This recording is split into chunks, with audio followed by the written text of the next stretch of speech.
Hi friends, मैं राजेंद्र कुमार एक बार पुनः आप लोगों का डनिजी क्लासेस में स्वागत करता हूं। आज हम लोग डिस्कस करेंगे रिफ्रैक्टिव इंडेक्स, ठीक है, और स्नेल्स लॉ के बारे में। तो चलिए देखते हैं रिफ्रैक्टिव इंडेक्स क्या होता है।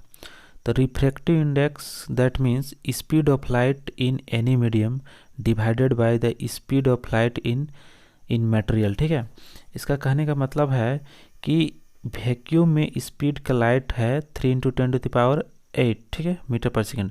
तो वैक्यूम में स्पीड का लाइट जितना है उसको जिस मटेरियल का हम लोग को रिफ्रैक्टिव इंडेक्स फाइंड करना है, उस मटेरियल में लाइट के स्पीड को यदि हम लोग 3 × 10⁸ से डिवाइड कर देते हैं तो हम लोग को रिफ्रैक्टिव इंडेक्स प्राप्त हो जाता है उस मटेरियल का, ठीक है।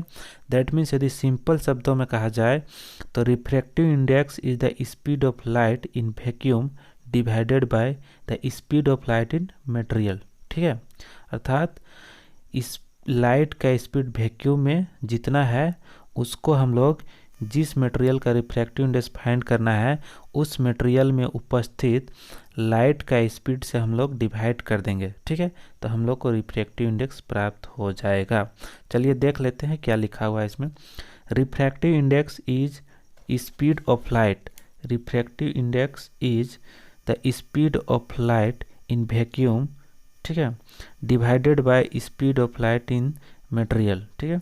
दैट मीन्स वैक्यूम में जो स्पीड का लाइट है उसको हम लोग डिवाइड कर देंगे उस मटेरियल में स्थित स्पीड ऑफ लाइट से, तो हम लोग को रिफ्रैक्टिव इंडेक्स प्राप्त हो जाएगा, ठीक है। Refractive index major how much a material refract light, ठीक है।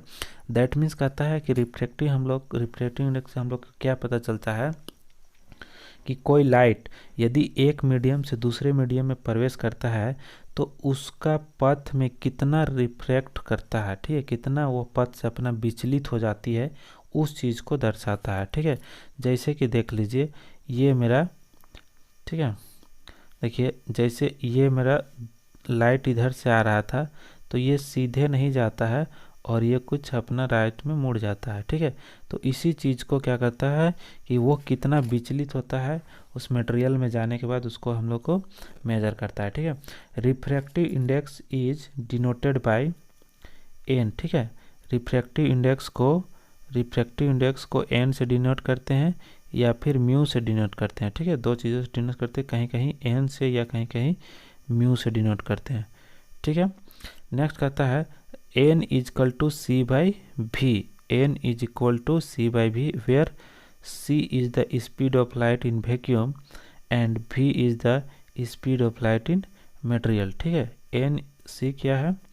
c is the speed of light in vacuum and v is the speed of light in material, ठीक है। इस पिक्चर को देखिए, इसमें दिया हुआ है मीडियम, रिफ्रैक्टिव इंडेक्स बताया गया है, ठीक है। Refractive index vacuum, air, water, glass और डायमंड का रिफ्रैक्टिव इंडेक्स दिया गया है, ठीक है। तो वैक्यूम का रिफ्रैक्टिव इंडेक्स 1 होता है, एयर का होता है 1.00293, बहुत ही मतलब थोड़ा डिफरेंस है वैक्यूम का रिफ्रैक्टिव इंडेक्स से एयर का, ठीक है।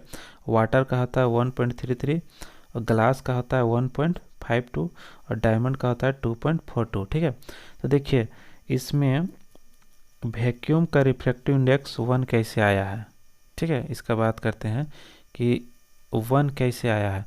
तो वैक्यूम में 3 × 10⁸ होता है मीटर पर सेकेंड लाइट, ठीक है। उसी को 3 × 10⁸ यानी कि 3 × 10⁸ को 3 × 10⁸ से डिवाइड कर दिए हम लोग, तो हम लोग को क्या मिलता है? 1 मिलेगा, ठीक है। इसलिए इसका एग्जैक्ट 1 दिया गया है, ठीक है। अब एयर में क्या होता है? एयर में एयर पार्टिकल होने के कारण स्पीड ऑफ लाइट थोड़ा सा कम हो जाता है, 2999 समथिंग आ जाता है, कम हो जाता है थोड़ा सा 3 × 10⁸ से। तो उससे हम लोग डिवाइड कर देते हैं तो एयर का रिफ्रैक्टिव इंडेक्स क्या आ जाता है? 1.00293 आ जाता है, ठीक है। उसके बाद आता है वाटर में स्पीड ऑफ लाइट है 225564000, ठीक है।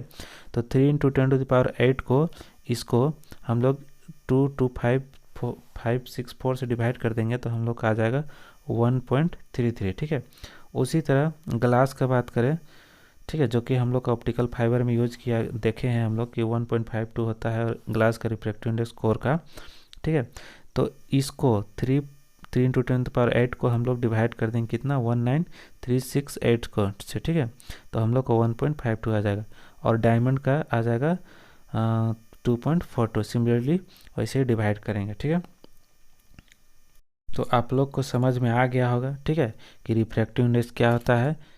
सिंपली है, एक शब्दों में कहा जाए, ठीक है, सिंपल शब्दों में, तो वैक्यूम में जो स्पीड का लाइट है, ठीक है, क्या है, वैक्यूम में स्पीड का जो लाइट है उसको जिस मटेरियल का रिफ्रैक्टिव इंडेक्स फाइंड करना है उस मटेरियल में स्पीड का जो लाइट होगा उससे हम लोग को डिवाइड कर देंगे। ठीक है, तो हम लोग को उस मटेरियल का रिफ्रैक्टिव इंडेक्स प्राप्त हो जाएगा।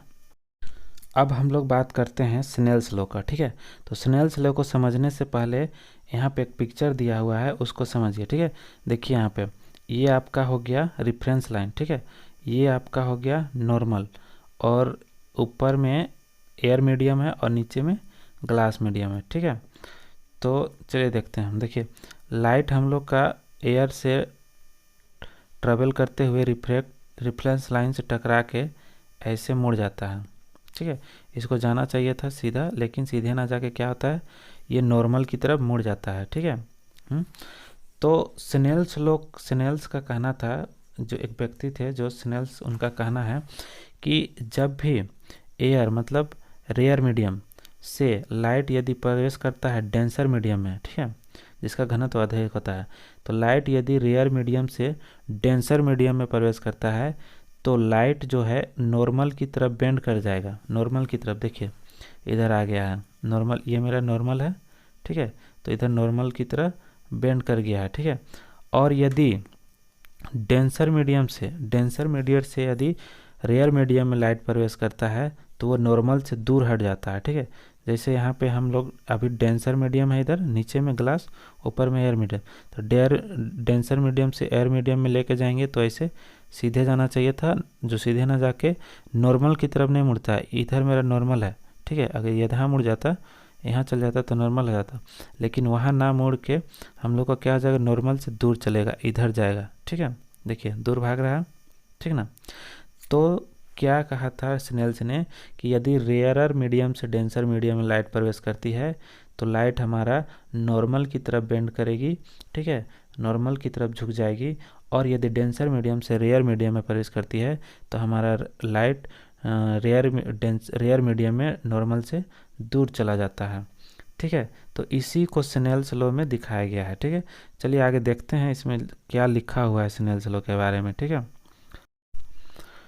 स्नेल्स लॉ, ठीक है, व्हेन लाइट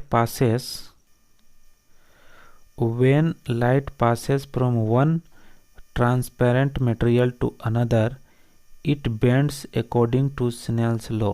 ठीक है, विच इज डिफाइंड एज तो क्या कहता है, जब वन मीडियम से दूसरे मीडियम में पास करता है तो लाइट बेंड कर जाता है, जो अभी बताएं। ठीक है, और क्या है, n1 sine theta 1 is equal to n2 sine theta 2। क्या कहता है Snell's law, n1 sine theta 1 is equal to n2 sine theta 2। ठीक है, जिसमें n1 जो है रिफ्रैक्टिव इंडेक्स है। ठीक है, n1 क्या है, ये n1 है, ये n1 है रिफ्रैक्टिव इंडेक्स ऑफ एयर का रिफ्रैक्टिव इंडेक्स n1 है, और n2 है, इधर n2 लिखा हुआ है। ठीक है, इस इक्वेशन में देखिए n2 है आपका रिफ्रैक्टिव इंडेक्स ऑफ ग्लास, और साइन थीटा 1 लेफ्ट साइड में साइन थीटा 1 लिखा हुआ है, ये थीटा है इंसिडेंट एंगल। थीटा 1 क्या है, इंसिडेंट एंगल है, और साइन थीटा 2, ये थीटा 2 आपका है, थीटा 2 है रिफ्रैक्टेड एंगल। ठीक है, क्या है, रिफ्रैक्टेड एंगल। तो ये आपका हो गया साइन स्नेल्स लॉ का इक्वेशन। ठीक ना, उम्मीद है आप लोगों को समझ में आ गया होगा, और नहीं समझ में आया होगा तो आप कॉल कर सकते हैं मेरे नंबर पर। ठीक है, मेरा नंबर है